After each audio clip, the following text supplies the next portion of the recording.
പരിശുദ്ധ പരമദിവ്യകാരുണ്യത്തിന് ആരാധനയും സ്തുതിയും പുകഴ്ചയും ഉണ്ടായിരിക്കട്ടെ.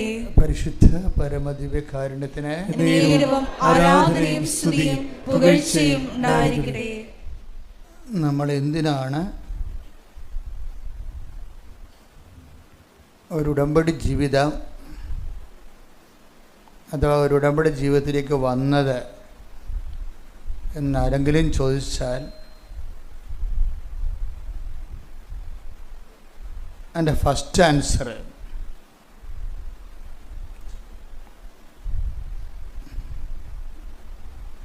എൻ്റെ ആദ്യത്തെ ഉത്തരം എന്ന് പറയുന്നത്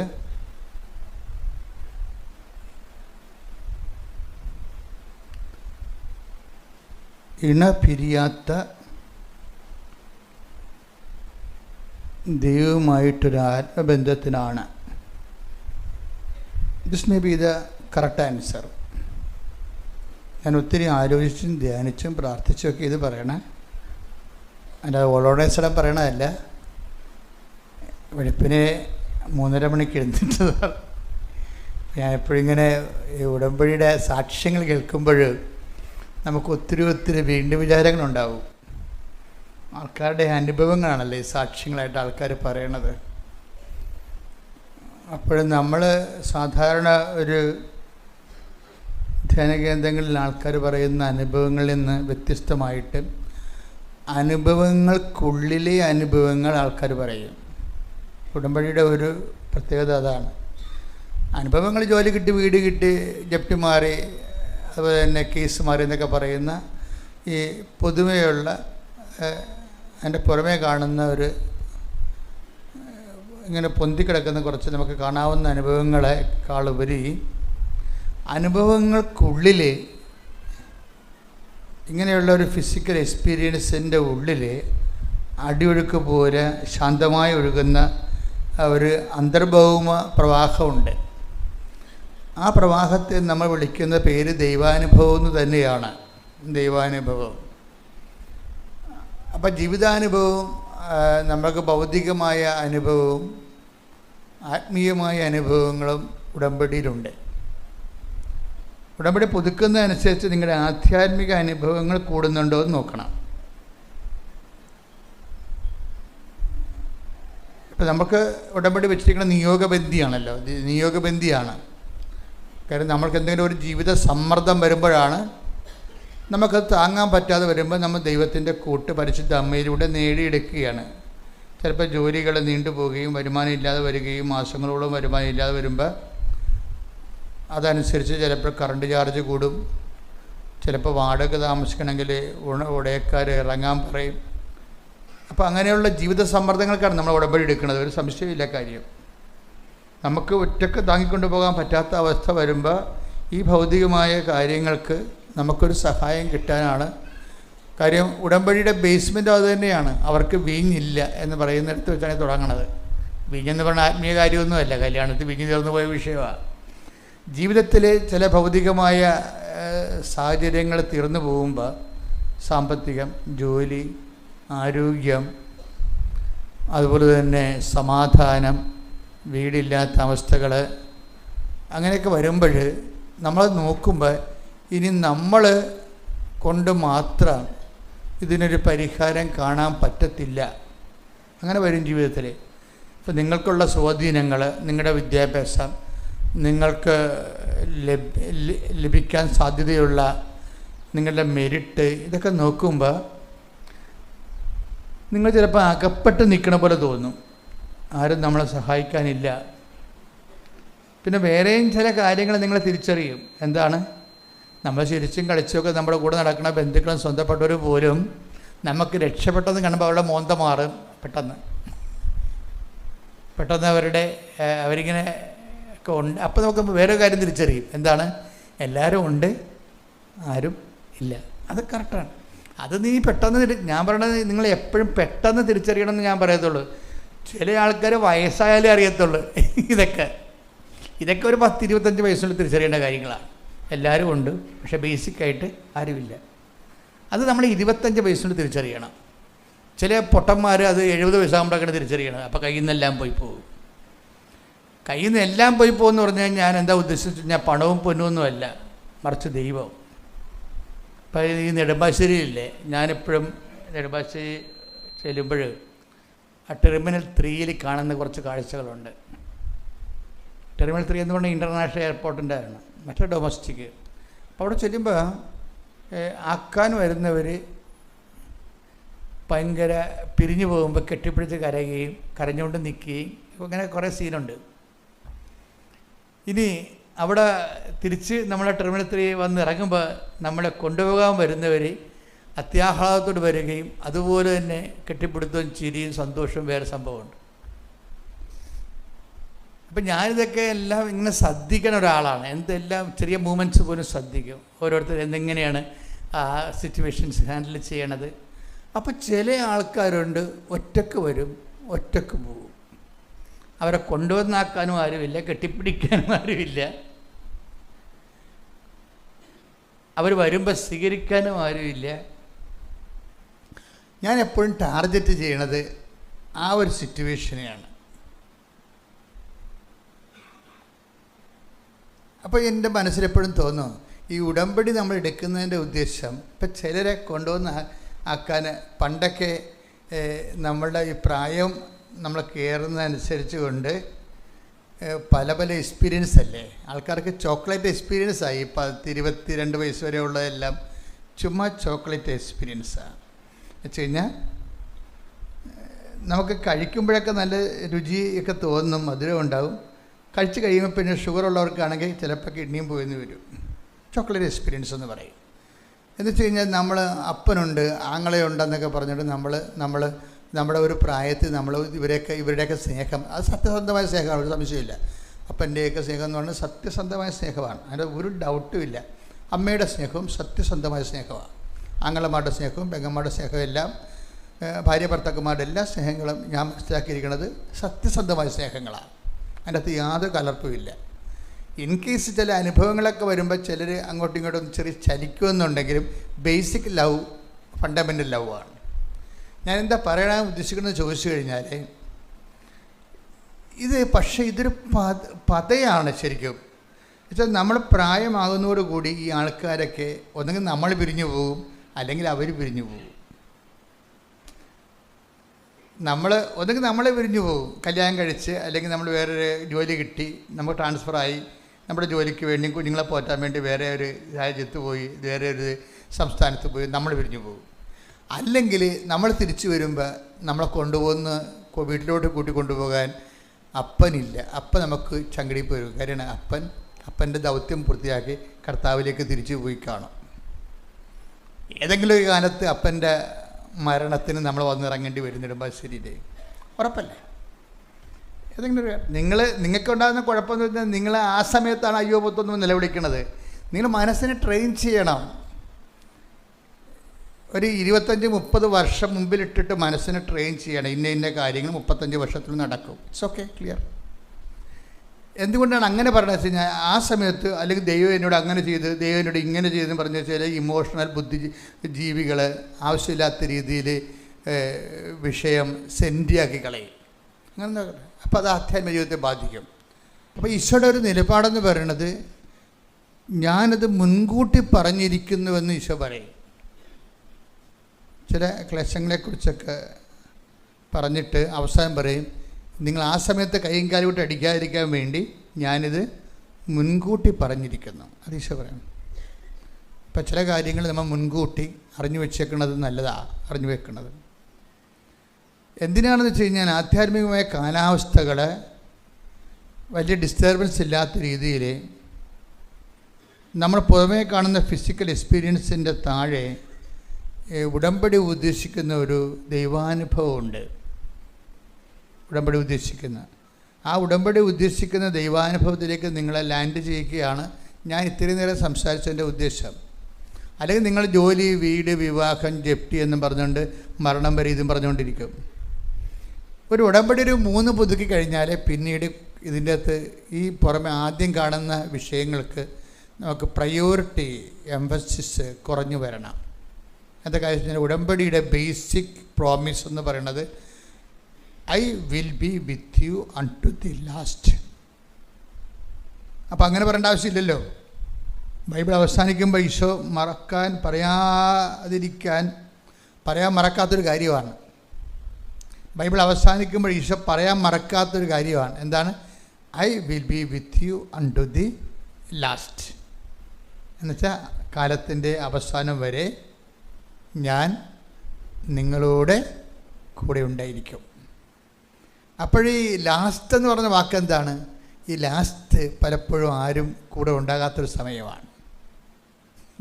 ലാസ്റ്റില്ലേ ബൈബിൾ ലാസ്റ്റ് എല്ലാത്തിൻ്റെയും. ഇപ്പം ഞാൻ നിങ്ങൾ എന്തൊക്കെ പറഞ്ഞാലും ഭയങ്കര സന്തോഷത്തിൻ്റെ കാര്യങ്ങളൊക്കെ പറഞ്ഞാലും ഞാൻ അധികം എനിക്ക് വലിയ വ്യത്യാസം ഉണ്ടാകത്തില്ല. ഞാൻ നിങ്ങൾ ഇൻ്റർവെല്ല് വരെയുള്ള കോമഡി കാര്യങ്ങളൊക്കെയാണ് പറയേണ്ടത്. ഇൻ്റർവെല്ല് കഴിയുമ്പോഴാണല്ലോ പടം ട്രാജിക്കിലേക്ക് പോണത്. അത് അവസാനം വരുമ്പോൾ മാത്രമല്ല ഇത് എങ്ങനെയാണ് ചെയ്യുന്നത് അവസാനിക്കണമെന്ന് അറിയാൻ പറ്റത്തുള്ളൂ. അപ്പോൾ ഞാൻ മിണ്ടത്തില്ല. അതിൻ്റെ കാര്യം വെച്ച് കഴിഞ്ഞാൽ ഈ സിറ്റുവേഷൻസ് കഴിഞ്ഞ ദിവസങ്ങളിൽ ഗോകുല കൃഷ്ണൻ എന്നും പറഞ്ഞൊരു ജർമ്മൻ സ്കോളർ, അവർ ജർമ്മനിൽ PhD എടുക്കണം, കൊല്ലത്തുകാരത്തിയാണ്, കുട്ടിയാണ്, എന്നുവെച്ചാൽ 25 വയസ്സുണ്ട് അവർ. അപ്പോൾ ഇവർ കഴിഞ്ഞ ദിവസങ്ങളിലൊക്കെ പറഞ്ഞ സാക്ഷ്യത്തിലെ ഒരു സംഭവം, ഞാൻ വലിയ ആവേശത്തോടു കൂടിയാണ് ജർമ്മനിയിൽ നിന്ന് വന്നത്. എന്താ കാര്യം? പപ്പയുണ്ട്, അമ്മയുണ്ട്. അപ്പോൾ അവരുടെയൊക്കെ അടുത്തേക്ക് വരികയാണല്ല. അവർ കുറേ നാൾ പഠിത്തവും ഒട്ടകപക്ഷനെ പോലെ മണ്ണി തല താഴ്ച വെക്കണ പോലെ പുസ്തകത്തിലും പ്രോജക്റ്റിലും തല താഴ്ത്തി വെച്ച് അവിടുത്തെ നമുക്ക് നിവർത്തിയില്ലെങ്കിലും അവിടുത്തെ ആഹാരം കഴിച്ചു. നമ്മളെന്തൊക്കെ പറയും മലയാളികൾ പുറത്ത് പോകുന്നത് നിങ്ങളവർക്കൊരു ഹാപ്പിയാണെന്ന്. അവരെന്തിനാണ് ഈ കുടുംബത്തൊക്കെ കെട്ടിവരിച്ചുകൊണ്ട് പോകുന്നതിൻ്റെ കാര്യം വെച്ച് കഴിഞ്ഞാൽ ആ ചോറും കറിയും കഴിക്കാൻ വേണ്ടിയാണ് ഒരു പ്രധാനപ്പെട്ട കാര്യം. ആ വീട്ടിൽ ഭക്ഷണം കഴിക്കാൻ വേണ്ടിയാണ്. അടുത്ത ഭക്ഷണമൊക്കെ നമുക്ക് ഒരു ടൈം കഴിഞ്ഞാൽ നമുക്കൊന്നും കഴിക്കാൻ പറ്റത്തില്ല. അത് നമ്മൾ യൂസ്ഡ് അല്ല, നമ്മുടെ ബോഡി യൂസ്ഡ് അല്ല. നമ്മൾ 10-30 വയസ്സ് കഴിഞ്ഞിട്ടല്ല അങ്ങോട്ടൊക്കെ പോണത്. അല്ലെ കുഞ്ഞുനാൾ പോലെ അവിടെ തന്നെ ജീവിക്കണം. അപ്പോഴേ അവർ തിരിച്ച് വീട്ടിലേക്ക് വരുമ്പോൾ ഒത്തിരിയാണ് കൂട്ടുകാർ അവർ തന്നെ നല്ല ഭക്ഷണം എന്നൊക്കെയാണ് അവർ പറയണത്. നല്ല ഭക്ഷണം എന്ന് എന്താ?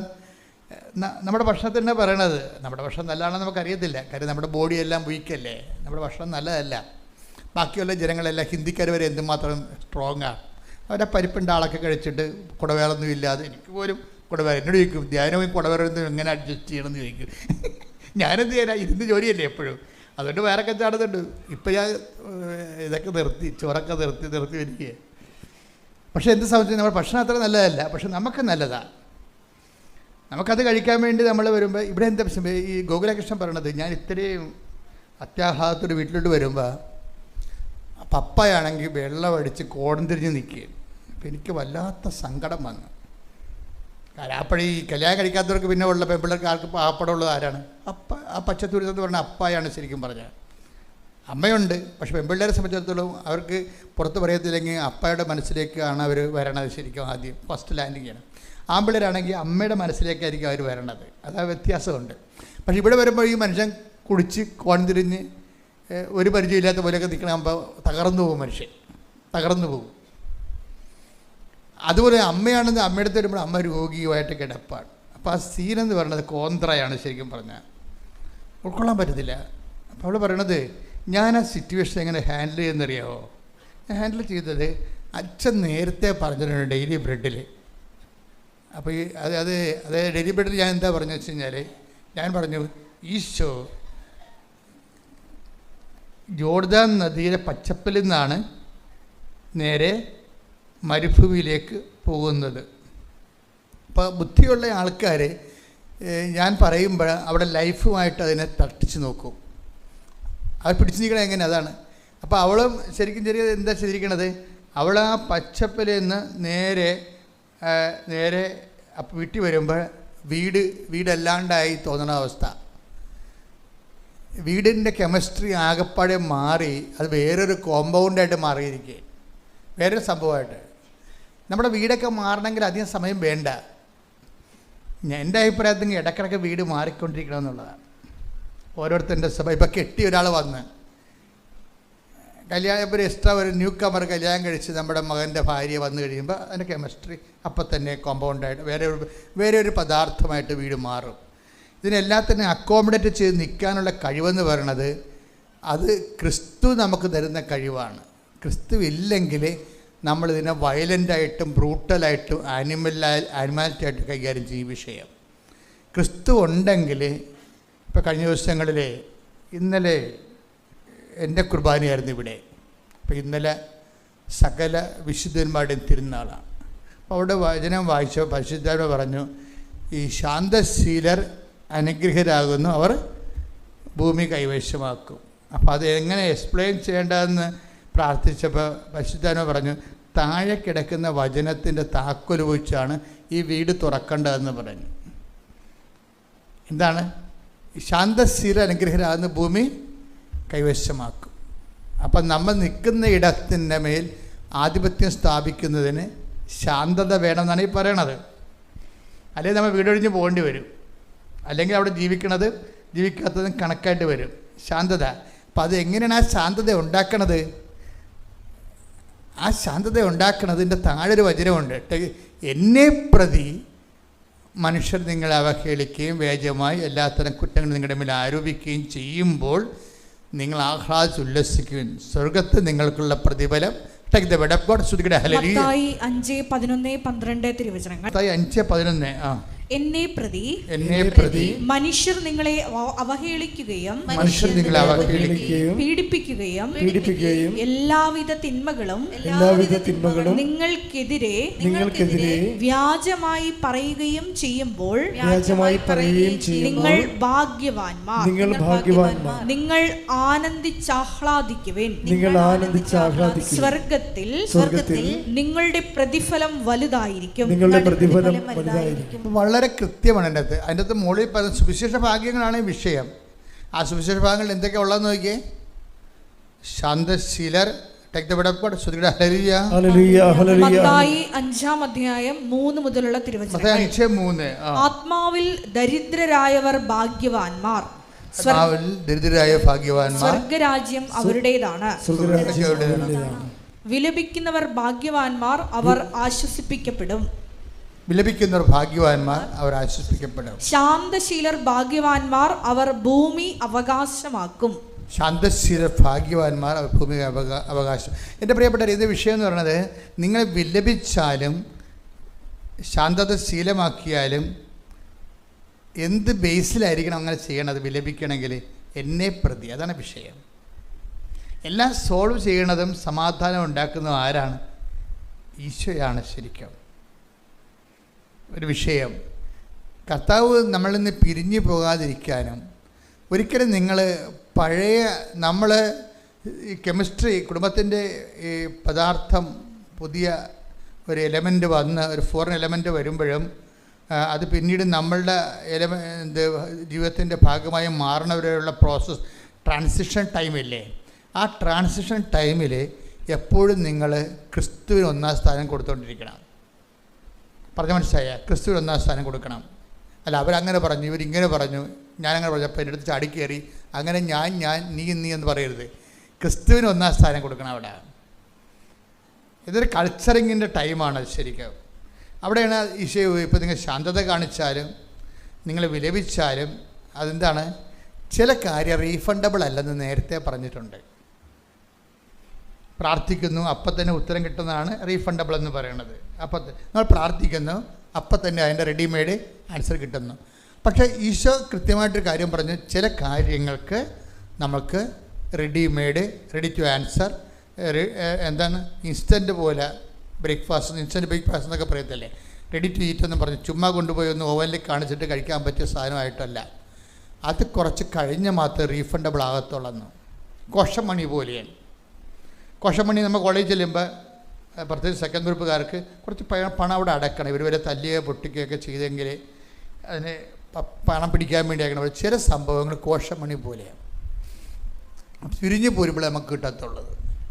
അതുപോലെ തന്നെയാണ് ചില കാര്യങ്ങൾ നമുക്ക് ഇൻസ്റ്റൻറ്റ് റീഫണ്ടബിൾ അല്ല, അപ്പം തന്നെ കിട്ടത്തില്ല. ഇപ്പം നിങ്ങളിപ്പോൾ ക്ഷമിക്കുന്നു, ചില കാര്യങ്ങൾ ഏകപക്ഷീയമായി ക്ഷമിക്കുന്നു, അതിൻ്റെ പേരിൽ അടുത്ത ആഴ്ച ജോലി കിട്ടുമെന്ന് പറഞ്ഞാൽ ഇരിക്കത്തില്ല. ഞാൻ ക്ഷമിച്ചു, കാര്യം എന്താണ്? ഞാൻ ഉടമ്പടി എടുത്തിട്ടുണ്ട്. കർത്താവ് എങ്ങനെയാണ് ഞാൻ ക്ഷമിക്കാത്തതിൻ്റെ പേരിൽ കർത്താവ് ജോലി തന്നില്ലെങ്കിൽ എന്ത് ചെയ്യും? അങ്ങനെ ഇങ്ങനെ ഇൻ്റർ കണക്ട് ചെയ്യേണ്ട. ചില കാര്യങ്ങൾക്ക്, ചില മേജറായിട്ട് നിങ്ങൾ ചെയ്യുന്ന കാര്യങ്ങൾ, മൈനർ കാര്യങ്ങൾ ഓക്കെയാണ്. ചില മേജർ ഇൻവെസ്റ്റ്മെൻറ്റ്സ് ഒരിക്കലും റീഫണ്ടബിൾ അല്ല. ചില മേജർ ഇൻവെസ്റ്റ്മെൻറ്റ്സ്, അപ്പം നിങ്ങൾ ഓർക്കുക എന്താ മേജർ ഇൻവെസ്റ്റ്മെൻറ്റ്സ് എന്ന് അച്ഛൻ ഉദ്ദേശിക്കുന്നത്. നിങ്ങൾ ഗുരുതരമായി നിങ്ങൾക്ക് നഷ്ടം വരുന്നൊരു കാര്യം നിങ്ങൾ ഈശോയെക്കുറിച്ച് ചെയ്തെന്ന് വിചാരിച്ചോ, അതിന് അപ്പം തന്നെ നിങ്ങൾക്ക് അതിൻ്റെ ആയിട്ടുള്ളൊരു പ്രതിഫലം കിട്ടത്തില്ല. എന്താ കാര്യം? അത് കാരി ഓവർ ചെയ്തിരിക്കുന്നത് ഇറ്റേണൽ അക്കൗണ്ടിലേക്ക് പോയിരിക്കുകയാണ്. അതാണ് ഈശോ പറയുന്നത്. എന്താണ് അവസാനം പറഞ്ഞ വചനം? 5:11 എന്താ? എന്നെ പ്രതി മനുഷ്യർ നിങ്ങളെ അവഹേളിക്കുകയും പീഡിപ്പിക്കുകയും എല്ലാവിധ തിന്മകളും നിങ്ങൾക്കെതിരെ വ്യാജമായി പറയുകയും ചെയ്യുമ്പോൾ. ഇതാണ് മേജർ എന്ന് പറയുന്നത്. വേജമായിരിക്കും. ആ സംഭവത്തിൽ സത്യം ഉണ്ടാകത്തില്ല. വേജമായി നിങ്ങൾ ഒരു കാര്യം പറയുമ്പോൾ നിങ്ങൾ എന്ത് ചെയ്യും? അത് തെളിയിക്കാൻ വേണ്ടി ചിലപ്പോൾ കോടതി വരെ പോകും. ചിലപ്പോൾ നിങ്ങൾ വാശി പിടിച്ച് വിവാഹമോചനം വരെ ആവശ്യപ്പെടും. കാര്യം നിങ്ങൾ ചെയ്യാത്ത കാര്യമാണ്. ഇപ്പോൾ ഇന്നലെ ഒരു ഭർത്താവ് എൻ്റെ അടുത്ത് കൊച്ചിനെ കാണിച്ച് പറഞ്ഞു, ഈ കൊച്ചിനെക്കുറിച്ച് ഞങ്ങൾ തമ്മിൽ ഇപ്പോൾ പിരിഞ്ഞിരിക്കുകയാണെന്ന്. ഞാൻ ഡീറ്റെയിൽസിലോട്ട് പോയില്ല.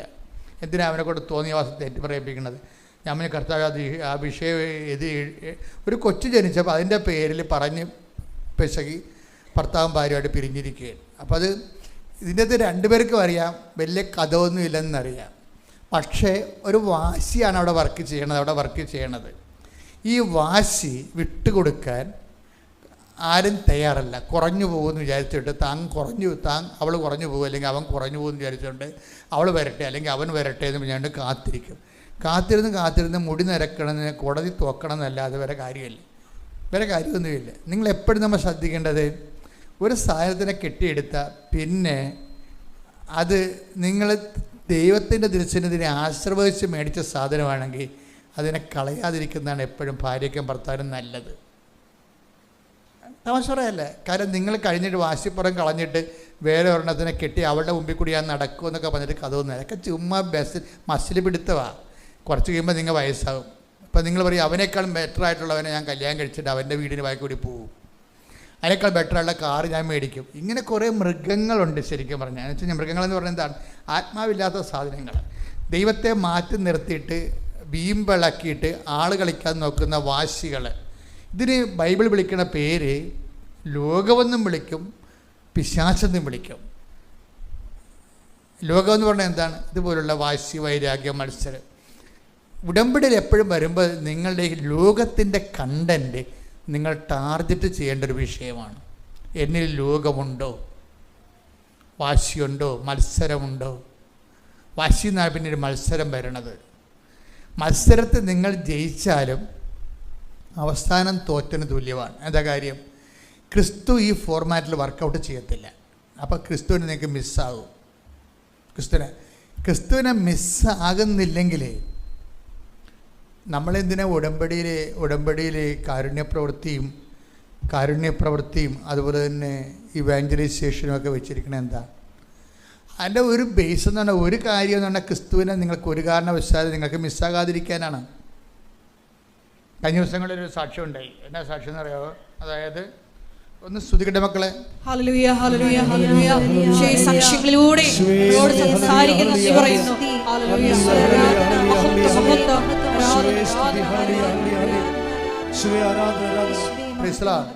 മെറിലിൻ തോമസ് എന്ന് പറഞ്ഞൊരു മോള് സാക്ഷ്യം പറഞ്ഞു. നല്ല സാക്ഷ്യമാണ്.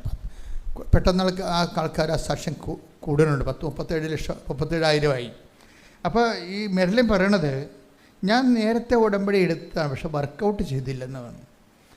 ഞാൻ 22 മറ്റേ ഉടമ്പടി എടുത്തതാണ്. അപ്പോൾ 29 ഉടമ്പടി എടുത്തതെന്ന് പറയുമ്പോൾ ആ ഉടമ്പടിയിൽ വന്നിരിക്കുന്ന വിഷയം ഞാൻ പറഞ്ഞ് ഞങ്ങളെ ഡെൻഡലിലായിരുന്നു. പിന്നീട് ഈ നാട്ടുകാരാണേ, ചേർത്തലക്കാരാ. പക്ഷെ അവർ ഇംഗ്ലണ്ടിലാണ്. അപ്പോൾ ഉടമ്പടി എടുത്തെങ്കിലും ഉടമ്പടിയിലെ കുറച്ച് കാര്യങ്ങളെ ഞങ്ങൾ ചെയ്തുള്ളൂ. അപ്പോൾ എന്തൊക്കെയാണ് ചെയ്തതെന്ന് നോക്കിയപ്പോൾ പറഞ്ഞത്, ഞങ്ങൾ കുർബാന മുടക്കിയിട്ടില്ല, പിന്നെ എന്താണ് കുടുംബ പ്രാർത്ഥനയും മുടക്കിയിട്ടില്ല, ബൈബിളും വായിച്ചിട്ടുണ്ട്. പക്ഷെ ഉടമ്പടി വർക്ക് ചെയ്യത്തില്ല. കാര്യം എന്താ? അത് നിങ്ങളെ ശ്വസിച്ചു എന്ന് പറഞ്ഞൊരു വല്ല കാര്യമുണ്ടാ? നിങ്ങൾ ശ്വസിച്ചു, ശ്വസിച്ചില്ല നിങ്ങൾ ചത്തുപോയേനോ. കുർബാന മുടക്കിയിട്ടില്ല, കുടുംബ പ്രാർത്ഥന മുടക്കിയിട്ടില്ല, ബൈബിൾ വായിച്ചെന്ന് വെച്ചാൽ അതിൻ്റെ അർത്ഥം എന്താണ്? നിങ്ങൾ ആത്മീയ ജീവിതം ശ്വസിച്ചു എന്നേ ഉള്ളൂ, അത്രയേ ഉള്ളൂ. ആരോഗ്യം വേറെയാണ്. ഭക്ഷണം കഴിക്കണമെങ്കിൽ മാത്രമേ ആരോഗ്യം ഉണ്ടാകത്തുള്ളൂ. മറ്റത് ശ്വാസോച്ഛ്വാസത്തിനാണ് ഈ കുർബാനയൊക്കെ വെച്ചിരിക്കുന്നത്. അപ്പോൾ ഇവർ പറയണത് അത് ഉടമ്പടി അതുണ്ട്, അത് ശ്വസിക്കാൻ വേണ്ടി ഇട്ടിരിക്കുന്നതാണ്. നിങ്ങളെ ശ്വസിക്കാൻ വേണ്ടി ഇട്ടിരിക്കുന്നതാണ്. നിങ്ങളെ ബലം പ്രാപിക്കാൻ വേണ്ടി ഇട്ടിരിക്കുന്ന കണ്ടൻറ്റ് വേറെയാണ്. നിങ്ങൾ ശ്വസിക്കാൻ വേണ്ടി ഇട്ടിരിക്കുന്നത് എന്തൊക്കെയാണത്? കുർബാന മുടക്കരുത്, പിന്നെ എന്താ ചെയ്തിരിക്കുന്നത്? കുടുംബ പ്രാർത്ഥന മുടക്കരുത്, പിന്നെ എന്താണ്? ബൈബിൾ വായിക്കണം. അതിപ്പോൾ നിങ്ങൾ ഉടമ്പടി എടുത്തില്ലെങ്കിൽ ചെയ്യണമല്ലോ. ഒരു കത്തോലിക്ക മസ്റ്റായിട്ട് ചെയ്യേണ്ടത് ഉടമ്പടി എടുത്തില്ലെങ്കിൽ ചെയ്യണം. മറ്റ് ഡിനോമിനേഷൻ ഉള്ളവർ അവരുടെ രീതിയിലുള്ള സഭയിൽ അവരുടെ നിയമം അനുസരിച്ച്, സഭയുടെ നിയമം അനുസരിച്ച് നമ്മൾ ജീവിക്കണത്. അപ്പോൾ അത് ശ്വാസോച്ഛ്വാസം മാത്രമേ ഉള്ളൂ.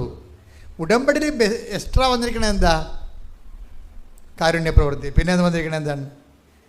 ഈ ബലം പ്രാപിക്കാൻ വേണ്ടി വന്നിരിക്കുന്നതും പ്രതിരോധ ശേഷിക്ക് വേണ്ടി വന്നിരിക്കുന്നതും. ഇപ്പോൾ കാരുണ്യ പ്രവൃത്തി പ്രതിരോധ ശേഷിക്ക് വേണ്ടി വന്നിരിക്കുന്നതാണ്. അതുപോലെ തന്നെ ഇവാഞ്ചലൈസേഷൻ, വിശ്വാസ കൈമാറ്റം എന്തിനു വന്നിരിക്കുന്നതാണ്? അത് ബലം പ്രാപിക്കാൻ വേണ്ടി, ആത്മീയ ബലം പ്രാപിക്കാൻ വേണ്ടി വന്നിരിക്കുന്നതാണ്. അപ്പം മെർലിൻ പറഞ്ഞത് എന്താണ്? ഞങ്ങൾ കുർബാന മുടക്കണില്ലായിരുന്നു, അതുപോലെ തന്നെ ബൈബിൾ വായന മുടക്കിയിട്ടില്ല, ഞങ്ങൾ അതുപോലെ തന്നെ കുടുംബപ്രാർത്ഥന മുടക്കിയിട്ടില്ല, പക്ഷേ ഉടമ്പടി വർക്കൗട്ട് ചെയ്തിട്ടില്ല. അവസാനം ഇംഗ്ലണ്ടിൽ ഇങ്ങനെ ജീവിക്കുന്ന സമയത്ത് അവിടുത്തെ സിറ്റുവേഷൻസ് കൊണ്ടാണ് ഇത് ചെയ്യാൻ പറ്റാതെ വന്നതെന്നാണ് അവർ പറയണത്. അവർ ഉടമ്പടി എടുക്കാതെ കൊണ്ടാണ് അവർ ചെയ്യുക. ഉടമ്പടി എടുക്കുമ്പോൾ നിങ്ങൾ ഓർക്കും, ഇത് എങ്ങനെയെങ്കിലും ഒക്കെ ഇതിൻ്റെയൊക്കെ ഓരോ കാര്യങ്ങളൊക്കെ ഈ സാമ്പിൾ എടുക്കുമല്ല. ഞാൻ പണ്ട് ജയിലിൽ പ്രാർത്ഥിക്കാൻ പോയപ്പോൾ 12:30 മണിയായിരുന്നു. അപ്പോൾ ജയിലിലെ ഒരു സൂപ്രണ്ടാണ്, അങ്ങനെ DSP റാങ്കിലുള്ള ആളാണെന്ന് തോന്നണം.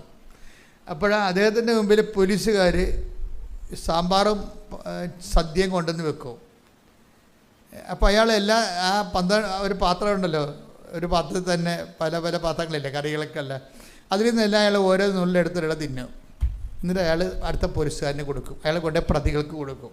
ഇയാൾ കഴിക്കാതെ കൊടുക്കത്തില്ല, കാര്യം ഇതിൻ്റെ അകത്ത് വിഷമില്ല എന്ന് ഉറപ്പുവരുത്താൻ വേണ്ടിയാണ് ഈ ജയിലിൽ അങ്ങനെ ചെയ്യണത്. അപ്പോൾ ഞാൻ നോക്കിയപ്പോൾ 12 പാത്രം കൊണ്ടുവന്ന് 12 പ്രതികൾ കിടപ്പുണ്ട് ജയിലിൽ. 12 പാത്രം കൊണ്ടുവന്നിട്ട് ഈ SP കൊടുക്കും. അദ്ദേഹം അവിടെ നിന്ന് അത് കഴിക്കും. അതിങ്ങനെ ഓരോ നുള്ളെടുത്ത് കഴിക്കണത് എല്ലാത്തിനും എടുക്കും അയാൾ. അപ്പോൾ ഞാനിവിടെ ഇരിപ്പുണ്ട്, ഈ കാഴ്ചയും കണ്ടുണ്ട്. ഇതുപോലെ സാമ്പിൾ കഴിക്കണ അദ്ദേഹം. നിങ്ങൾ ഉടമ്പടിയുടെ സാമ്പിൾ എടുക്കുന്ന ആൾക്കാരാണ് പല ആൾക്കാരും. വർക്കൗട്ട് ചെയ്യത്തില്ല ഉടമ്പടി സാമ്പിള്. അപ്പോൾ ദൈവത്തിനെ നിങ്ങൾ ബോധ്യപ്പെടുത്തേണ്ടത് നിങ്ങൾ ഉടമ്പടിയിലാണെന്ന് ബോധ്യപ്പെടുത്തണം. മെർലിന് സംഭവിച്ച കാര്യം, മെർലിൻ ഇതിൻ്റെ സാമ്പിൾ എടുത്ത് ഉപയോഗിക്കുന്നു. കാരുണ്യപ്രവൃത്തി ഇല്ല, എവാഞ്ചലൈസേഷൻ ഇല്ല. അതൊക്കെ ഇതിൻ്റെ അകത്ത് ഇത്തിരി കഷ്ടപ്പെട്ട പണികളാണ്. അപ്പോൾ അതെന്തുകൊണ്ട്? ശ്വാസോച്ഛ്വാസം മാത്രമേ ഉള്ളൂ. കുർബാനയുണ്ട്, കുടുംബപ്രാർത്ഥനയുണ്ട്, ജപമാലയുണ്ട്, കുടുംബപ്രാർത്ഥനയുണ്ട്, കുർബാനയുണ്ട്, വചന വായനയുണ്ട്. അപ്പോൾ ശ്വാസോച്ഛ്വാസമുണ്ട്, അത്രയേ ഉള്ളൂ കാര്യങ്ങൾ. അത് വർക്കൗട്ട് ചെയ്യത്തില്ല. എന്തു ചെയ്യും? പ്രതിരോധം നഷ്ടപ്പെട്ട കാരണം നമ്മൾ ഈ കാരുണ്യപ്രവൃത്തി പ്രതിരോധമാണ് വെച്ചിരിക്കുന്നത്. പ്രതിരോധം നഷ്ടപ്പെട്ട കാരണം നമുക്ക് സെക്യൂരിറ്റി പോകും. ഇപ്പം നമ്മുടെ ബോഡിയിൽ വേറെ അണുക്കൾ കയറാതിരിക്കാൻ വേണ്ടി നമ്മുടെ ബോഡിയിൽ തന്നെ പ്രതിരോധ അണുക്കളുണ്ടല്ലോ, അതിനെ ബൂസ്റ്റ് ചെയ്യാനാണല്ലോ നമ്മൾ ഓരോ ഭക്ഷണമൊക്കെ കഴിക്കണത്. അപ്പോൾ അത് കാരുണ്യപ്രവൃത്തി അതിൻ്റെ അകത്തുള്ളത്. അപ്പോൾ കാരുണ്യപ്രവൃത്തിയുടെ പ്രതിരോധം ഇല്ലാഞ്ഞ കാരണം ഓട്ടോമാറ്റിക്കായിട്ട് എന്ത് സംഭവിച്ചു? ഇങ്ങനെ വെൽ ടു ഡു ഫാമിലി ആയിരിക്കുന്ന ആളുകളുടെ ജോലി അങ്ങോട്ട് നഷ്ടപ്പെട്ടു. ജോലി നഷ്ടപ്പെട്ട് കഴിഞ്ഞാൽ പിന്നെ ഓരോരുത്തരുടെ ട്രേഡും കരിയറും അനുസരിച്ചുള്ള പ്രൊഫഷൻ നഷ്ടപ്പെട്ട് കഴിഞ്ഞാൽ പിന്നെ ലെഫ്റ്റ് ഇൻ ദി എയറാണ്. ഒരു പിടിയും ഇല്ലാതെ ഇങ്ങനെ അന്തരീക്ഷത്തിൽ അപ്പം തടിയെ പോലെ പറന്ന് നടക്കും. അപ്പോൾ സംഗതി ജോലി നഷ്ടപ്പെട്ട് കുടുംബം അപ്പടെ കുളമായി. അപ്പോൾ പിന്നെ എന്ത് ചെയ്ത്? രണ്ടുപേരും നാട്ടിൽ നിന്ന് അവിടെ നിന്ന് തിരിച്ചു പോന്നു, നാട്ടിലേക്ക് വന്ന സമയത്ത് അവർ കാരിങ്ങുമായി, അവർ ഗർഭിണിയുമായി. പിന്നെ ഉടമ്പടിയിൽ ഇപ്പോൾ ഒരു കുഞ്ഞൊക്കെ ആകാൻ പോകുന്നു. പിന്നെ ജോലി നഷ്ടപ്പെട്ടു. പണ്ട് ജോലി ചെയ്ത കാശ് കൊണ്ട് അത്യാവശ്യം അരിവയും മേടിച്ച് പോവുകയാണ്. ജീവിതം ഇങ്ങനെ നേരെ താഴേക്ക് വന്നില്ലേ. അപ്പോഴെന്താ അപ്പനും അമ്മയും പറഞ്ഞു, നിങ്ങൾ പോയി ഉടമ്പടി പുതുക്കാൻ പറഞ്ഞു. അപ്പനും അമ്മയും പറഞ്ഞ് നിങ്ങൾ പോയി ഉടമ്പടി പുതുക്കുമെന്ന് പറഞ്ഞു. അവർ വന്ന് ഉടമ്പടി പുതുക്കി, രണ്ടാമത് ഉടമ്പടി ക്ലാസ്സെല്ലാം കൂടി ഉടമ്പടി പുതുക്കി. ഇപ്പോൾ അവർക്ക് സമയമുണ്ട്. ഈ വിദേശ രാജ്യത്തുള്ളൊരു കുഴപ്പമെന്ന് പറയുന്നത്, ഇപ്പോൾ ഞാനൊരു സ്ഥലത്ത് ചെന്നപ്പോൾ എവിടെയാണോ ഷാർജയിൽ തെരപ്പി കഴിഞ്ഞപ്പോൾ ഒരു വീട്ടിൽ താമസിച്ചു. അപ്പോൾ അവർ എന്നോട് പറയാണ്, ഭാര്യയും ഭർത്താവുമാണ്, ഞങ്ങൾ തമ്മിൽ നേരിട്ട് കണ്ട് 1 മാസമായിരുന്നു. നമുക്കതിന് അത്ഭുതപ്പെടാം. അവർ തമ്മിൽ നേരിട്ട് ഒരു വീട്ടിൽ താമസിക്കുകയാണ്. അവർ തമ്മിൽ എന്താ കാര്യം, ഭാര്യയ്ക്ക് നൈറ്റ് ഷിഫ്റ്റ്, ഇയാൾക്ക് ഡേ ഷിഫ്റ്റാണ്. ഇയാൾ വരുമ്പോൾ 1 മണിക്കൂർ മുമ്പ് ഭാര്യ പോകും, ഭാര്യ വരണതിന് 1 മണിക്കൂർ മുമ്പ് ഇയാൾ പോകും. അതന്നെ അവസ്ഥ വരണത്. അപ്പം അങ്ങനെ തമ്മിൽ കാണുന്നില്ല, സംസാരിക്കുന്നില്ല, അങ്ങനെ. അപ്പോൾ അതിനിടയ്ക്ക് പ്രാർത്ഥനാ ജീവിതമൊക്കെ സ്വാഹ. അപ്പം അങ്ങനെ വരുമ്പോൾ ഭയങ്കര, ഇപ്പം അതെല്ലാം മാറി ഇവർക്ക് ഇപ്പോൾ വീട്ടിൽ വന്ന് നിന്ന് ഒരു കുഞ്ഞൊക്കെ ഉള്ള കാരണം ഒരിടത്തും പോണില്ല. പിന്നെ അങ്ങനെ വന്നപ്പോൾ കുറച്ച് സമയമൊക്കെ കിട്ടിയപ്പോൾ അപ്പനമ്മയും പറഞ്ഞ്, നിങ്ങളിനി രക്ഷപ്പെടണമെന്നുണ്ടെങ്കിൽ ഉടമ്പടി പുതുക്കണമെന്ന് പറഞ്ഞു. അവർ ഭാര്യയും ഭർത്താവും വന്ന് ഉടമ്പടി ആത്മാർത്ഥമായിട്ട്, ഇവർ രണ്ടുപേരും ബേസിക്കായിട്ട് നല്ല കക്ഷികളാണ്. അവർക്കങ്ങനെ വീണ് പോയാൽ പിന്നെ ഒത്തിരി തിരിച്ച് നടക്കേണ്ട കാര്യമില്ല. അവരെ ബേസിക്കായിട്ട് ഒരു കാത്തലിക് സ്പിരിറ്റുള്ള ആൾക്കാരെ കാരണം വീണ് കഴിഞ്ഞാൽ അവർക്ക് അല്പം നടക്കുമ്പോൾ തന്നെ ആ സ്പോട്ടിലെത്തും. അവർ ചിലർക്ക് വീണ് കഴിഞ്ഞാൽ പിന്നെ നമ്മൾ മണിക്കൂറോളം കിലോമീറ്ററോളം നടന്ന് തിരിച്ച് നടക്കേണ്ടി വരും. ഇതങ്ങനെ അത്രയില്ല. അവർ വന്നു, അവർ ക്ലാസ്സെല്ലാം കേട്ടു. ക്ലാസ്സെല്ലാം കേട്ട് അവർക്ക് മനസ്സിലായി ഇതിനകത്ത് ഇവാഞ്ചലൈസേഷനാണ് എക്സ്ട്രാ ഉള്ളത്. തങ്ങളത് ചെയ്തിട്ടില്ല. വിശ്വാസ കൈമാറ്റമാണ് എക്സ്ട്രാ ഉള്ളത്. അത് ദൈവസ്നേഹത്തോടെ ചെയ്യേണ്ടതാണ്. തങ്ങളത് ചെയ്തിട്ടില്ല. അപ്പോൾ തങ്ങളത് ചെയ്യാൻ തീരുമാനിച്ചു. അപ്പോൾ രണ്ടുപേരും ഹൈലി എഡ്യൂക്കേറ്റഡ് ആയിട്ടുള്ള ആൾക്കാരാണ്. അപ്പോൾ കാര്യങ്ങൾ ഒറ്റ പ്രാവശ്യം പറഞ്ഞാൽ അവർക്ക് കാര്യങ്ങളെല്ലാം ഓടിത്തിരിയോ, ഒന്ന് ചെയ്യൂ അല്ലെങ്കിൽ ചെയ്യത്തില്ല. എഡ്യൂക്കേഷൻ കൂടിക്കഴിഞ്ഞാലുള്ള ഒരു ഗുണം അതാണ്. എന്ന് വെച്ച് കഴിഞ്ഞാൽ അവർ ഒന്നെങ്കിൽ ചെയ്യും അല്ലെങ്കിൽ ചെയ്യത്തില്ല. തന്നിൽ ഒന്നേ ഉള്ളു. ചിലരെന്ത് വെച്ച് കഴിഞ്ഞാൽ അവർ ചെയ്തെന്ന് വരുത്തി തീർക്കും, ചെയ്തതും ചെയ്യാത്തതും ചെയ്ത ഒരുപോലെയാകും. അങ്ങനെ ചെയ്യണ കുറേ ആൾക്കാരും ഉണ്ട്. അപ്പോൾ അതൊക്കെ എല്ലാം കറക്റ്റ് ചെയ്യണം. എനിക്ക് ഇപ്പോൾ മനസ്സിലായിരിക്കണ ഒരു കാര്യം, എൻ്റെ സഹോദരങ്ങളെ, ഉടമ്പടി ദൈവത്തെ ബോധ്യപ്പെടുത്താൻ നിങ്ങൾ ഉടമ്പടിയിലാണെന്നുള്ളത്. അപ്പോൾ സിമ്പിളാണ് ഉടമ്പടി. എൻ്റെ സഹോദരങ്ങൾ, ഉടമ്പടിയിലാണെന്നുള്ളത് ദൈവത്തെ ബോധ്യപ്പെടുത്തണം. നിങ്ങൾക്ക് ഒരു കാര്യം രഹസ്യം അറിയാമല്ലോ. കാര്യം, നിങ്ങൾ എഴുതി വെച്ചേക്കുന്ന കാര്യങ്ങളൊന്നും ദൈവത്തിന് ഒരു സെക്കൻഡ് ടൈമേ ഉള്ളൂ ഇതിനാവശ്യം. വാരിക്കെട്ടെടുത്ത് ഇത്തരം വിഷയത്തിൻ്റെ ഒരു കാര്യം ദൈവം ഒന്ന് മനസ്സിൽ വെച്ചാൽ മതി. ആ സെക്കൻഡ് ഇതെല്ലാം പിക്ചർ മൊത്തം മാറും. പക്ഷേ എൻ്റെ മക്കളെ ദൈവം മനസ്സിൽ വെപ്പിക്കണം നിങ്ങൾ. ഇപ്പം ഇന്ന് വെളുപ്പിനെ ഉണ്ടല്ലോ, വെളുപ്പിനെ ഞാൻ ബൈബിൾ എടുത്തപ്പോൾ എനിക്ക് കിട്ടിയ വചനം, നിങ്ങളെ പ്രതിയാണ് ഞാൻ പ്രാർത്ഥിച്ചതെന്ന് ഓർക്കണം. അപ്പോൾ പറയണം, ഈ എബ്രഹാം പറഞ്ഞൊരു കാര്യമാണ്, നിങ്ങൾ റബേക്ക ഇസഹാക്കിന് വേണ്ടി ഒരു വൈഫിനെ കണ്ടെത്താൻ വേണ്ടി എബ്രഹാം ദൂതനെ വിടണ ഭാഗമാണ്. അപ്പോൾ എബ്രഹാത്തിനോട് ദൂതൻ ഉടമ്പടി ചെയ്യും. എബ്രഹാം ദൂതനോട് ഉടമ്പടി ചെയ്യും. എന്തിനാണ്? ഈ വൈഫിനെ കണ്ടെത്താൻ വേണ്ടിയുള്ള ടേംസ് ആൻഡ് കണ്ടീഷൻസ് പറയും. അപ്പോൾ ഞാൻ കണ്ടെത്തുന്ന സ്ത്രീ ഇങ്ങോട്ട് എൻ്റെ കൂടെ വരാൻ മനസ്സില്ലെങ്കിൽ ഞാൻ നിങ്ങളുടെ മകനെ ആ നാട്ടിലോട്ട് കൊണ്ടുപോകട്ടെ എന്ന് ചോദിക്കുമ്പോൾ പറയും, എബ്രഹാം പറയും നോ എന്ന് പറയും. അത് സീരിയസ് ആണ്. ഞാൻ കളഞ്ഞു വിട്ടുപോണ നാട്ടിലോട്ട് എൻ്റെ മകനെ നിങ്ങളെ, ഇതാണ് ഇന്നത്തെ സന്ദേശം. ഇന്ന് വെളുപ്പിനെ നിങ്ങളോട് എന്ത് പറയണമെന്ന് കർത്താവിനോട് ചോദിച്ചപ്പോൾ കർത്താവ് എന്നോട് പറഞ്ഞതാണ്. അത് എവിടെയാ? 24:5-6 ഉൽപ്പത്തി 24:5-6 സ്തുതിക്കട്ടെ. ഹല്ലേലൂയ. 24:5 മുതലുള്ള തിരുവചനങ്ങൾ. അപ്പോൾ ദാസൻ ചോദിച്ചു, ആ സ്ത്രീക്ക് എന്നോട് കൂടെ നാട്ടിലേക്ക് പോരാൻ ഇഷ്ടമില്ലെങ്കിലോ അങ്ങ് വിട്ടുപോകുന്ന നാട്ടിലേക്ക് അങ്ങയുടെ മകനെ ഞാൻ കൊണ്ടുപോകണമോ? അബ്രഹാം പറഞ്ഞു, എന്റെ മകനെ അങ്ങോട്ട് കൊണ്ടുപോകരുത്. എന്റെ പിതാവിന്റെ വീട്ടിൽ നിന്നും ചാർച്ചക്കാരിൽ നിന്നും നിന്നും ചാർച്ചക്കാരിൽ നിന്നും എന്നെ പുറത്തു കൊണ്ടുവന്നവനും എന്നോട് സംസാരിച്ചവനും നിന്റെ സന്തതികൾക്ക് ഈ ഭൂമി ഞാൻ തരുമെന്ന് വാഗ്ദാനം ചെയ്തവനുമായ ആകാശത്തിന്റെ ദൈവമായ കർത്താവ് തന്റെ ദൂതനെ നിനക്ക് മുമ്പേ അയക്കും. നീ അവിടെ നിന്ന് എന്റെ മകന് ഒരു ഭാര്യയെ കണ്ടെത്തുകയും ചെയ്യും. ദൈവ മനുഷ്യരും ദൈവജീവിതവും എന്നൊക്കെ പറയുന്നത് വ്യത്യസ്തമായൊരു ജീവിതമാണ്. എന്താ പറയണത്? എന്നോട് എൻ്റെ ചാർച്ചക്കാരിൽ നിന്നും എൻ്റെ മാതാപിതാക്കന്മാരിൽ നിന്നും അവരുടെ പ്രത്യേക ദൈവമില്ലാത്തൊരു ജീവിതത്തിൽ നിന്നും എന്നെ തിരിച്ചു കൊണ്ടുപോകുന്ന ദൈവം തൻ്റെ ദൂതനെ നിൻ്റെ കൂടെ അയക്കും. ആ സ്ത്രീ നീ കണ്ടെത്തുന്ന എൻ്റെ മകന് വേണ്ടി ജീവിത പങ്കാളി നീ കണ്ടെത്തുന്ന സ്ത്രീ നിൻ്റെ കൂടെ വരും. അതാണ് വിഷയം. അതായത് ഉടമ്പടിയിലുള്ള വിശ്വാസമാണത്. എബ്രാഹിം ഉടമ്പടിയിൽ ഉടമ്പടി ഒരു വിശ്വസ്തതയുടെ ട്രാൻസാക്ഷൻ ആണെങ്കിലും ആ ഉടമ്പടിയിൽ നമുക്കൊരു വിശ്വാസം ഉണ്ടാകണം. ആര്? ഇപ്പം ഞാൻ ഉടമ്പടി എടുത്തതാണ്. കഴിഞ്ഞ ദിവസത്തെ അശ്വതര സാക്ഷ്യം കേട്ടില്ലേ? കർത്താവേ, എനിക്കാകപ്പാടെ ആസ്തിയുള്ളത് നിന്നോട് ചെയ്ത ഉടമ്പടി മാത്രമാണ്. അതാ സംഭവം. ഉടമ്പടിയിൽ വിശ്വസിക്കണം നമ്മൾ. കാര്യം എന്താണ്? വാഗ്ദാന പ്രകാരമാണ് ദൈവം ഇവനെ വിളിച്ചുകൊണ്ട് പോകുന്നത്. എന്ന് പറഞ്ഞാൽ നീ പറയണമെന്നും അല്ല കാര്യം. ആ സ്ത്രീ നിൻ്റെ കൂടെ പോരാതിരിക്കത്തില്ല. എന്താ കാര്യം? എൻ്റെ കർത്താവിൻ്റെ ഉടമ്പടിയിലാണ് ഞാൻ ജീവിക്കണത്. അതുകൊണ്ട് അവൾക്ക് പോരാതിരിക്കാൻ പറ്റത്തില്ല. പോന്നില്ലെങ്കിലോ? അപ്പോൾ എബ്രാഹിം പറയും, പോന്നില്ലെങ്കിലും എൻ്റെ മകനെ ഞാൻ വിട്ടുപോകുന്ന സ്ഥലത്തേക്ക് എൻ്റെ മകനെ നീ തിരിച്ചു കൊണ്ടുപോകരുത്. അതാണ് എപ്പോഴും വളരെ വിഷയം. അതാണ്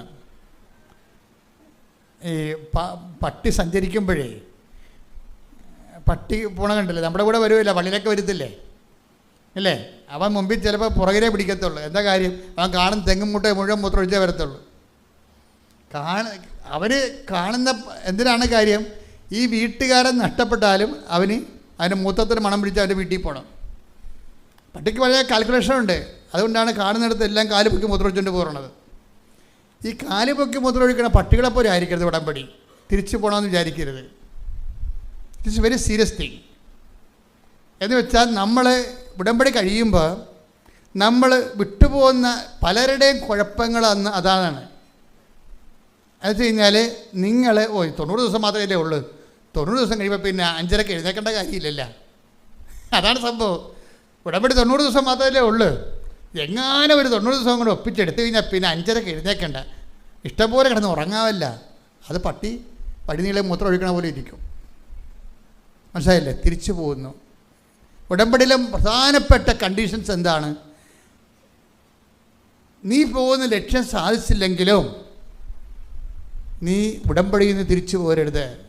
ഈ കൊടുത്ത പോയിന്റ് മനസ്സിലായില്ലേ? അതാ ഒന്നുകൂടി വായിച്ച ഭാഗം ഒന്നുകൂടി വായിച്ചേ. അബ്രഹാം പറഞ്ഞു എന്റെ മകനെ അങ്ങോട്ട് കൊണ്ടുപോകരുത്. 24:8 എന്നാൽ ആ സ്ത്രീക്ക് നിന്നോട് കൂടെ പോരാൻ ഇഷ്ടമില്ലെങ്കിൽ എന്റെ ഈ ശബദത്തിൽ നിന്ന് നീ വിമുക്തനാണ്. എന്റെ മകനെ അങ്ങോട്ട് തിരികെ കൊണ്ടുപോകരുതെന്ന് മാത്രം. ഇത് എന്റെ മക്കൾ വളരെ സീരിയസ്. ഇന്ന് വെളുപ്പിനെ ഈശോ നിങ്ങളോട് പറയാൻ വേണ്ടി പറഞ്ഞതാണ്. എന്താ കാര്യം? ഉടമ്പടിയുടെ വിഷയം നിയോഗം നിറവേറിയില്ലെങ്കിലും, ഉടമ്പടി എന്താണ്? എബ്രാഹത്തിന് ഇസഹാക്കിന് മകളെ കണ്ടെത്താൻ ഇസഹാക്കിന് നാട്ടിലോട്ട് പോവുകയാണ്. സ്വന്തം രക്തത്തിൽ നിന്ന് ജീവിത പങ്കാളെ കണ്ടെത്താൻ കഴിയുകയാണ്. അപ്പം വൃത്തം ചോദിക്കണത് എന്താണ്? അവൾക്ക് എൻ്റെ കൂടെ ഇങ്ങോട്ട് ഇത്രയും അകലെ വരാൻ താല്പര്യമില്ലെങ്കിലും എന്താ പറയുക, ഇവൻ കെട്ടാതെ നിന്നാലും കുഴപ്പമില്ല. അതാണ് ആ ലൈൻ പോണ പോക്കുണ്ടല്ലേ.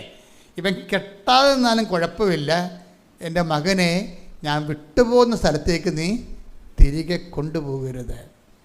ഇവർ വളരെ സീരിയസ് ആയിട്ടുള്ള വെർഡിക്റ്റാണ്. ഇതൊരു നിലപാടിൻ്റെ ഒരു ഭാഗമാണ്. നിൻ്റെ ഉടമ്പടി നിയോഗം ചില കാര്യങ്ങൾ ദൈവഹിതമാണെന്ന് വിചാരിച്ചു. ഇപ്പം നീ ഉണ്ടാകാൻ വേണ്ടിയാണ് ഉടമ്പടി വെച്ചിരിക്കുന്നത്. എനിക്കാണെങ്കിൽ ഉടമ്പടിയിൽ ഒരു സംശയമില്ലാത്ത ഒരാളാണ്. എന്നുവെച്ചാൽ ഞാൻ ഉടമ്പടിക്ക് മുമ്പൊരു കാലഘട്ടത്തെ ഫേസ് ചെയ്ത ആളാണ്. 86 84 തുടങ്ങി. അച്ഛനായത് 85-ലാണെങ്കിലും ധ്യാനം ഞാൻ തുടങ്ങിയത് 84-ലാണ്. അന്ന് തൊട്ട് ഇന്ന് വരെ ധ്യാനഗുരുവാണ്. പക്ഷേ എന്താ പ്രശ്നം എന്ന് പറയണത്, ഈ കാലങ്ങളിൽ ഉപയോഗിച്ചിരിക്കുന്ന മെഷീനറികളെല്ലാം എനിക്കറിയാം. ഉടമ്പടി വന്നപ്പോൾ ഉണ്ടായിരുന്ന ഡിഫറൻസ് എനിക്കറിയാം. ഉടമ്പടി വന്നപ്പോൾ ഡിഫറൻസ് 3 ഇരട്ടിയാണ്, 3 ഇരട്ടിക്ക് കൂടുതലാണ്. ഇത് ടൈം ഷോർട്ടണിങ് എന്ന് പറയുന്നത് പണ്ടാര ടൈം ഷോർട്ടണിങ്ങാണ്. പെട്ടപ്പെടാന്നിങ്ങനെ. ഇനി ഇപ്പോൾ ഈ മെർലിനൊക്കെ പറഞ്ഞത് എന്താണെന്നറിയാമോ, ഞാൻ ഉടമ്പടി പുതുക്കി ഉടമ്പടി പ്രകാരം അതിൻ്റെ കാരുണ്യ പ്രവൃത്തികൾ ചെയ്ത് ഞാൻ എന്താ ചെയ്തത്, എൻ്റെ ദശാംശം തന്നെ ഞങ്ങൾ എടുത്തിട്ട് വീടില്ലാത്തവർക്ക് കൊടുക്കും, ജീസസ് പോലുള്ള ആത്മീയ സംഘടനകൾക്ക് അവർക്ക് ശുശ്രൂഷ കൂടാൻ കൊടുക്കും. അതുപോലെ തന്നെ എന്നെപ്പോലൊരു കുഞ്ഞ് എൻ്റെ വീടിൻ്റെ അടുത്ത് ജനിച്ചിട്ടുണ്ട്. എനിക്ക് കുഞ്ഞിനെ കിട്ടിയ പോലെ തന്നെ ഒരു പാവപ്പെട്ട കുടുംബത്തിൽ ഒരു സ്ത്രീ ഗർഭം ധരിച്ചു. അപ്പം ഞാൻ അവളെ പോയി കണ്ടിട്ട് എനിക്ക് എൻ്റെ കുഞ്ഞിനെ വളർത്താനുണ്ടായിരുന്ന ചിലവ് എന്തുമാത്രമാണെന്ന് എനിക്കറിയാം. ഞാൻ അത്രയും ആ കൊച്ചിനെ ഞാൻ ദത്തെടുത്ത്. അവർ പാവപ്പെട്ടവരാണ്. അതുകൊണ്ട് ആ കൊച്ചിനെ ഞാൻ ദത്തെടുത്ത് അവൾക്കുണ്ടായിരുന്ന ചിലവ് ഞാൻ വഹിച്ചു ആ കാലങ്ങളെല്ലാം. അങ്ങനെ മനുഷ്യ ഉടമ്പടി ചെയ്യണത്. അവർ തിരിച്ചു വന്നപ്പോൾ ഒരു വല്ലാത്ത ഒരു 1.5 വരവായിപ്പോയി, ഭാര്യയും ഭർത്താവും. അതുപോലെ തന്നെയാണ് സുവിശേഷ വേലയും. ഇപ്പം എന്താ സംഭവിച്ചതെന്നറിയാമോ, അങ്ങനെ വന്നപ്പോൾ നടക്കണമെന്ന് സംഭവിച്ചത്, നമ്മളെ ഉടമ്പടിയോട് വിശ്വസ്തരാണെന്ന് ദൈവത്തിന് തോന്നിക്കഴിഞ്ഞാൽ ഉടനെ അവർക്ക് ഒന്ന് സ്തുതിക്കട്ടെ മക്കളെ. ഹല്ലേലൂയ ഹല്ലേലൂയ ഹല്ലേലൂയ ഹല്ലേലൂയ ഹല്ലേലൂയ മഹത്വം മഹത്വം ആരാധന ആരാധന ഹല്ലേലൂയ ഹല്ലേലൂയ അതായത് ഇത്രയും അപ്പോൾ നമ്മൾ ഉടമ്പടിയിൽ വിശ്വസ്ത പാലിച്ചില്ലേ, ഉടമ്പടി റെക്ടിഫൈ ചെയ്തു. ആദ്യം തെറ്റിപ്പോയപ്പോൾ ഉള്ള ജോലി കൂടി പോയി, 0 ആയി. പിന്നെ ഉടമ്പടി വന്ന് പുതുക്കി കഴിഞ്ഞപ്പോൾ പൂർവാധി ശക്തമായിട്ട് അവരെ ഉടമ്പടി നിറവേറ്റാൻ തുടങ്ങി. അവരുടെ ഭാഗം ക്ലിയർ ചെയ്തപ്പോൾ എന്താ പറ്റിയിരിക്കണത്, ക്ലിയർ ചെയ്തപ്പോൾ ഇവർ അപേക്ഷ പോലും വെച്ചിട്ടില്ല. ആമസോണിൻ്റെ ഏരിയ മാനേജറായിട്ട് ഇയാളെ അപേക്ഷ വെക്കാതെ അവർ ഇയാളുടെ ബയോഡേറ്റ കണ്ടുപിടിച്ച് ഇങ്ങോട്ട് കോൾ ഫോർ ചെയ്യാൻ. കർത്താവിൻ്റെ മുമ്പിൽ നിന്നെ രക്ഷപ്പെടുത്താൻ 10,000 വഴികളുണ്ട്. നിൻ്റെ ചിന്തയിൽ ഒരു കമ്പനിയും ഒരു രാജ്യമേ ഉണ്ടാകത്തുള്ളൂ, ചിലപ്പോൾ ഒരു പ്രൊഫഷൻ ഉണ്ടാകത്തുള്ളൂ.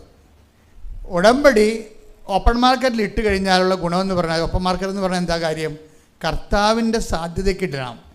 നിങ്ങൾ ഉടമ്പടി കൃത്യമായിട്ട് അവൻ പറയണ പോലെ ചെയ്ത് കഴിയുമ്പോൾ ഇപ്പോൾ എന്താ സംഭവിച്ചു, സ്ത്രീക്ക് ഇവർക്ക് എന്താ സംഭവിക്കണം, ആമസോണിൻ്റെ ഏരിയ മാനേജർ എന്ന് പറയണത് ഇയാൾ പഠിച്ചത് ഫൈനാൻസാണ് പഠിച്ചത്. അപ്പോൾ ഫൈനാൻസ് ഇയാളെ പഠിച്ച പ്രൊഫഷൻ തന്നെയാണ് വിളിച്ചിരിക്കണത്. അപ്പം നല്ല ശമ്പളം, പക്ക ശമ്പളമാണ്. ഇയാൾ വല്ല അപേക്ഷ വെച്ചാൽ ഒരു അപേക്ഷ വെച്ചിട്ടില്ല. ഇയാൾക്ക് അവരറിയാവോ, അറിയാൻ പാടില്ല. പക്ഷേ ദൈവത്തിൻ്റെ കൺട്രോളിലാണ് ഈ സംഭവങ്ങളെല്ലാം. നമ്മളൊരു സത്യസന്ധമാണെന്ന്, ഇപ്പം നിൻ്റെ കല്യാണം താമസിക്കുന്നു, നിനക്ക് കൊച്ചുണ്ടാകാൻ താമസിക്കുന്നു, ശരി, നിനക്ക് വീട് വിൽക്കാനോ താമസിക്കുന്നു. പക്ഷേ ഈ വിഷയത്തെല്ലാം എന്താണ്, ഈ ഓരോ സംഭവവും നമ്മളെപ്പോഴും ഉടമ്പടി വയ്ക്കുമ്പോൾ ബൈബിളിൽ ഏറ്റവും നല്ല വാക്ക് ഉടമ്പടിക്കാർക്ക് മനസ്സിൽ ഓർക്കേണ്ട വാക്കാണ്. എന്താണ്? ദൈവം. എന്താണ്? ദൈവം. സമസ്തവും അവന്റെ പാദത്തിന്റെ കീഴാക്കിയിരിക്കുന്നു. അപ്പൊ നമ്മൾ പറയുന്ന ആൾക്കാരുടെ കയ്യിലല്ല നമ്മുടെ ഭാവി ഇരിക്കണത്. ആരുടെ കയ്യിലാണ്? ദൈവത്തിന്റെ കയ്യിലാണ്. Take the word of God. ശ്രുതികട ഹല്ലേലൂയ ഹല്ലേലൂയ ഹല്ലേലൂയ ഹല്ലേലൂയ ഹല്ലേലൂയ യേശുവേ നന്ദി. ഹല്ലേലൂയ. കൊരിന്തോസ് 15:27. 1 കൊരിന്തോസ് 15:27. ദൈവം സമസ്തവും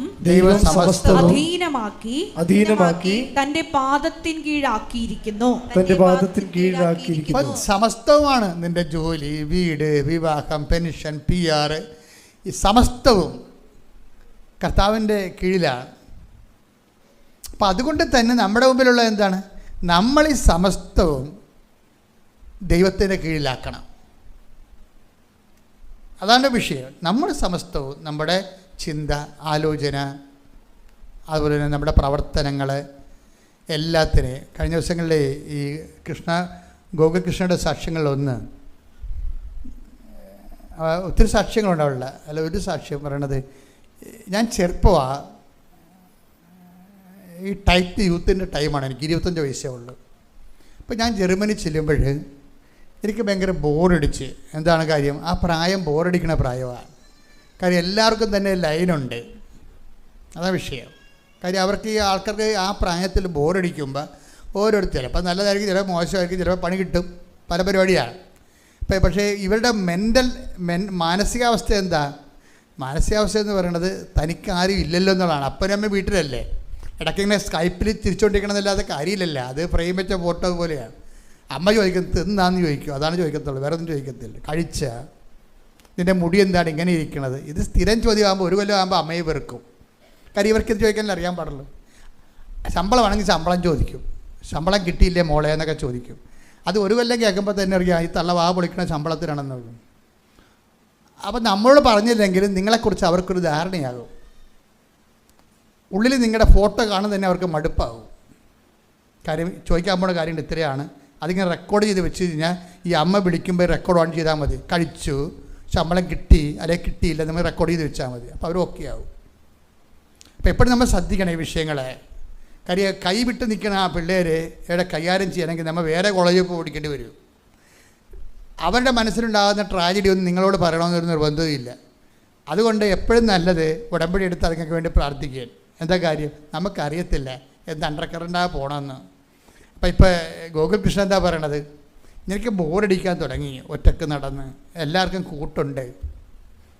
കൂട്ടുണ്ട്. അപ്പോൾ കൊള്ളാവുന്നതായാലും കൊള്ളാത്തതായാലും ആരെങ്കിലും ഒരു കൂട്ട് കിട്ടണമെങ്കിൽ കഴിഞ്ഞാൽ നമുക്ക് ബോറടി മാറും.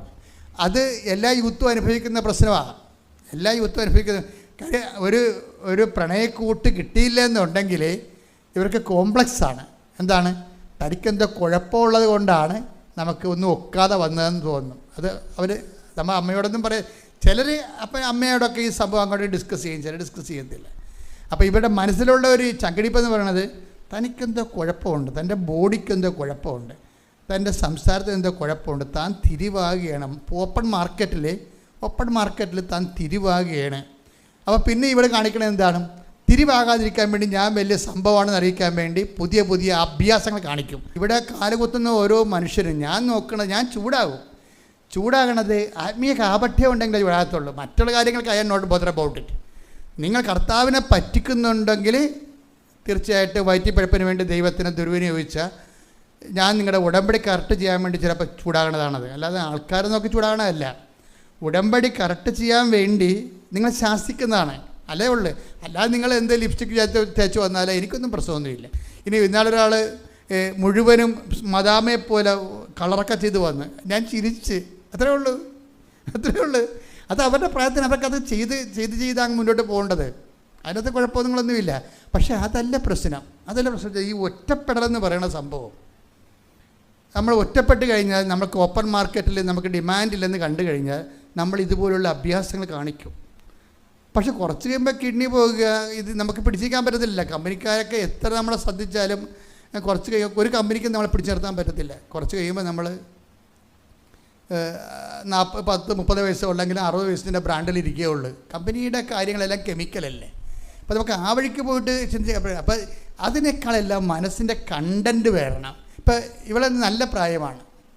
അവളെ പറയണം എനിക്കൊരു കൂട്ട് കിട്ടണമെന്ന് തോന്നിയായിരുന്നു. അപ്പോൾ പിന്നെ ഞാൻ പറഞ്ഞു കർത്താവിനോട്, കർത്താവേ നിന്നേക്കാൾ നല്ല കൂട്ട് ആർക്കും തരാൻ പറ്റത്തില്ലെന്ന്. അത് കേൾക്കാൻ നല്ല രസമാണ്. എൻ്റെ ടൈറ്റ് ജീവിതത്തിൽ ജീസസ് നിന്നെപ്പോലെ നല്ല കൂട്ട് ആർക്കും. അതാണ് ഗോകുൽ കൃഷ്ണനെ പറയണമെന്ന് ഓർക്കണം. ഇത് ഇവരുടെ ജ്ഞാനമെന്ന് പറഞ്ഞ പണ്ടാര ജ്ഞാനമാണ്. എന്ന് വെച്ച് കഴിഞ്ഞാൽ എല്ലാവരും റാലിക്ക് ചില ആൾക്കാർ ഓടുമല്ല, നടന്നു വരുമ്പോൾ ഓടുകയല്ലേ. ഓടുമ്പോൾ നടന്ന് കയറാൻ വരുമ്പോൾ ചില ആൾക്കാർ ഓടുമ്പോൾ ഇവിടെ അവർത്തിങ്ങനെ ഓട്ടം ഇതിനകത്ത് ഉള്ളതായിരിക്കും എന്ന് വിചാരിച്ചു. ആരാണ്ട് ഓടുന്ന കണ്ടപ്പോൾ ഇവളും ഓടി മുമ്പിലെത്തി മാതാവിൻ്റെ അടുത്ത് എത്തണമായിരിക്കും ചിലപ്പോൾ പരിപാടി എന്ന് വിചാരിച്ച്. പിന്നെ കുറച്ച് കഴിഞ്ഞപ്പോൾ ഒക്കെ മനസ്സിലായി, ഇങ്ങനെ ഓടിയിട്ട് കാര്യമില്ലല്ലോ. ഞാൻ ജർമ്മനിയിൽ നിന്ന് ഇവിടെ വന്നത് അമ്മയുടെ റാലി കൂടാനല്ല വന്നത്.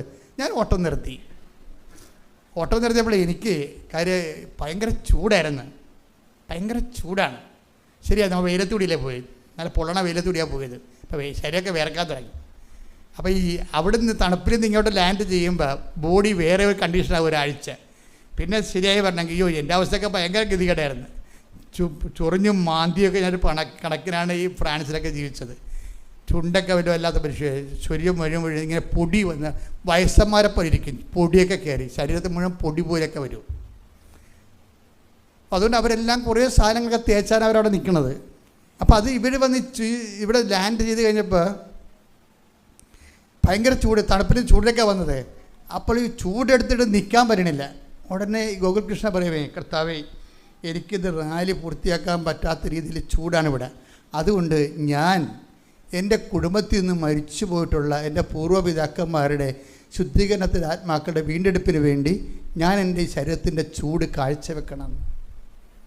പറഞ്ഞാൽ മനസ്സിലായില്ലേ? ജ്ഞാനസ്ഥാനപ്പെടാത്തൊരു സന്തതി പറയുന്ന പ്രാർത്ഥനയാണിത്. എൻ്റെ പൂർവ്വപിതാക്കന്മാർ ശുദ്ധീകരണത്തിന് ആത്മാക്കളുടെ വീണ്ടെടുപ്പിന് വേണ്ടി എൻ്റെ ശരീരത്തിൻ്റെ ഇപ്പം സഹിക്കാനാവാത്ത ചൂട് ഞാൻ ഇതാരും ഇവർക്ക് പറഞ്ഞു കൊടുക്കണേ? പരിശുദ്ധാത്മാവല്ല, അവനാര് പറഞ്ഞു കൊടുക്കാനാണ്? ഏത് വേദപാഠം പഠിച്ചിട്ടാണ്? ഒരു വേദപാഠവും പഠിപ്പിക്കാത്തവരെ കർത്താവ് പഠിപ്പിച്ചുകൊണ്ടിരിക്കുകയാണ്. ശ്രദ്ധിക്കട്ടെ. ഹല്ലേലൂയ, ഹല്ലേലൂയ, ഹല്ലേലൂയ, ഹല്ലേലൂയ, ഹല്ലേലൂയ. നാളുകളിൽ എൻ്റെ ആത്മാവിനെ ഞാൻ എല്ലാവരിലും വർഷിക്കും. ഹല്ലേലൂയ, ഹല്ലേലൂയ, മഹത്വം, മഹത്വം, ആരാധന, ആരാധന, ഹല്ലേലൂയ.